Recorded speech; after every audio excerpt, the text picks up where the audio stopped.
जी, madam जी,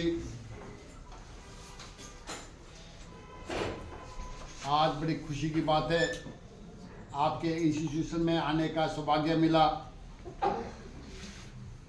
और professor Pankaj ji से जैसी मुलाकात हुई और मुझे बड़ी खुशी से कहना पड़ता है, जो पंकज जी भी है वो भी एक ऑर्गन डोनर है और मैं आप लोगों के सामने ऑर्गन डोनेशन के बारे में जानकारी दूंगा। अंगदान जो है महादान है, दुनिया का सबसे जो बड़ा दान है वो अंगदान है। अंगदान कब करना चाहिए, कहाँ करना चाहिए, कैसे करना चाहिए। अंगदान देने के हमेशा दो तरीके हैं। नंबर एक, अंगदान मेडिकल कॉलेज में किया जाता है, उसका आपको एक सिंपल फार्म भरा जाता है और उस फार्म भरने का कोई भी पैसा नहीं लगता है। नंबर दो, अंगदान जो है आप घर बैठ के भी एक नोटो ऑर्गन साइट पे कर सकते हैं और अंगदान की कोई भी एज लिमिट नहीं है। एक दिन के बच्चे से लेकर 100 साल का व्यक्ति अंगदान दे सकता है और अंगदान देने के मुख्य रूप से 4 तरीके हैं। नंबर एक, जब ब्रेन डेथ होता है उस केस में हम अंग को दान कर सकते हैं, kidney, liver, heart, lungs, pancreas, और एक व्यक्ति 9 आदमी की जान को बचाता है। इससे बड़ा दान क्या है। What A elevated job. Number 2, natural death के बाद भी हम अपने ऑर्गन को डोनेट कर सकते हैं, आई, बोन, स्किन। और नंबर 3, हम नेचुरल डेथ के बाद अपनी पूरी बॉडी को डोनेट कर सकते हैं, वो मेडिकल डॉक्टर के काम आती है। नंबर 4, जीवित होकर भी हम ऑर्गन डोनेशन कर सकते हैं। हमारी 2 किडनी होती है और एक किडनी हम फैमिली मेंबर को डोनेट कर सकते हैं और एक लीवर होता है, लीवर भी हम पार्शली डोनेट कर सकते हैं। मुझे आपके सामने कहकर खुशी हो रही है, जो लीवर है वो 4 हफ्ते में रीजनरेट होता है। जैसे हम अपने बाल करते हैं उसी तरह से दोनों पक्ष का द्वार से उग जाता है। और आज हिंदुस्तान में 5 लाख एक्सीडेंट होते हैं पर एनम। अंगदान का मतलब है गिफ्ट ऑफ लाइफ। जब ऑर्गन डेथ का मीनिंग है कोमा, और जब ऑर्गन डेथ का मेन कोमा है उस वक्त सबसे पहले डॉक्टर डिक्लेयर डेथ को करते हैं और उसके बाद डेथ होने के बाद फिर ट्रांसप्लांट ऑर्गन का होता है।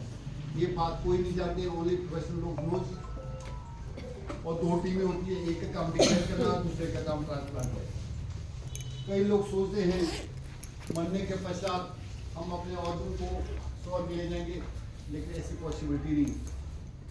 ऑर्गन प्रीशियस है, हम केवल इनको हार्वेस्ट कर सकते हैं। ये रूढ़िवाद सोच को हमें बदलना होगा। और आज हिंदुस्तान में पर एनम 5 लाख ऑर्गन की आवश्यकता है। डिमांड बहुत ज़्यादा है, सप्लाई बहुत कम है और डोनर भी बहुत कम है। हमें कि फैक्ट्री में तो मिलेगा नहीं। Only one alternative donation. आज ऑर्गन डोनेशन की टेक्नोलॉजी बहुत हाई है, एडवांस में है, लेकिन हम इसका यूटिलाइज नहीं करते हैं।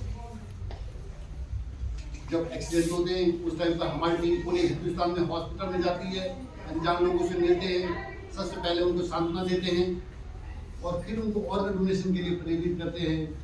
और सीधा कोई हेजिटेट नहीं, कोई फियर नहीं, उनको डायरेक्ट वे से बोलते हैं कि हम अंग मांगने आए, अपने लिए नहीं, समाज के लिए। हमें तो पता भी नहीं है अंग किसके लिए लगेगा तो इंसान के काम ही आएगा। एक्ट 1994 क्लियरली डिफाइन करता है ऑर्गन डोनेशन में कोई भी पैसे का लेन देन नहीं है। ईश्वर की कृपा से पूरे जीवन भर हमने अंगों का प्रयोग किया है। यदि मरने के पश्चात हम अपने अंग दूसरे को देंगे, बहुत सी फैमिलियों को खुशी आएगी। इससे बड़ा काम कुछ नहीं है। आज स्पेन में 45% अन्न का डोनेशन होता है, बेल्जियम में 95। मुझे बड़े दुख से कहना पड़ता है हिंदुस्तान में केवल 0.06% होता है, और तमिलनाडु में हिंदुस्तान में सबसे अच्छी रेट ऑफ एवरेज है।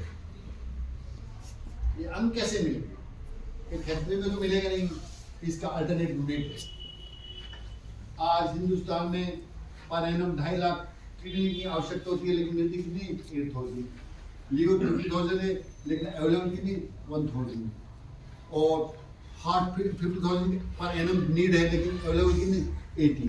इतना बड़ा गैप कैसे फिल होगा? जब तक आप लोग सपोर्ट नहीं करेंगे तब तक ये गैप कभी भी फिल नहीं होगा। कई लोग धर्मों से जोड़ते हैं, उसका भी हम कई लोग धर्मों से जोड़ते हैं, लेकिन हम सभी धर्मों के लोगों से मिलते हैं, वो हमें सपोर्ट करते हैं। और कुछ लोग इसमें इंटरेस्ट तभी लेते हैं जो लोग इफेक्टिव हो। इसलिए इस ऑर्गन डोनेशन में सभी लोगों को इंटरेस्ट लेना चाहिए। जब हमारा जो है ऑर्गन आखिरी स्टेज में होता है, यानी फेलियर स्टेज में होता है, उस स्टेज पर ना तो मेडिकल ट्रीटमेंट होता है और ना ही आपको सर्जिकल ट्रीटमेंट होता है। केवल एक ही अल्टरनेट होता है, रिप्लेसमेंट, ट्रांसप्लांट। उसी को ऑर्गन डोनेशन कहते हैं। आज पूरे हिंदुस्तान में राष्ट्रीय संस्था निष्ठा काम कर रही है। आप लोगों से मेरी रिक्वेस्ट है, अपील है कि इस अभियान को सपोर्ट करो, ज़्यादा से ज़्यादा लोगों को इस मैसेज को पहुंचाओ। जब भी आप कहीं सोसाइटी में बैठते हैं, बातचीत करो और ऑर्गन डोनेशन के बेनिफिट को लोगों को एजुकेट करो।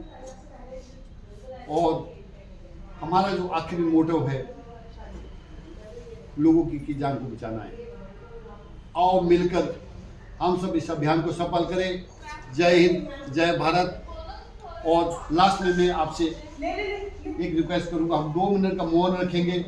मुझे बड़े दुख से कहना पड़ता है, दिल्ली में कितना बड़ा हमला हुआ है और जिनके परिवार की डेथ हुई है वो भी बड़ी दुखमय है। और भगवान से रिक्वेस्ट करते हैं कि उनकी आत्मा को शांति मिले और जो उनके परिवार को दुख सहन करने की शक्ति मिले। और हिंदुस्तान के प्राइम मिनिस्टर से भी ये रिक्वेस्ट करते हैं, होम मिनिस्टर से, कि इस तरह की जो गतिविधियाँ उग्रवादी का जो हौसला बढ़ना नहीं चाहिए। और इसके लिए हमें जो है इनका कड़ी शब्द से हम निंदा करते हैं। और आप लोगों से रिक्वेस्ट 2 मिनट का मौन करेंगे सभी।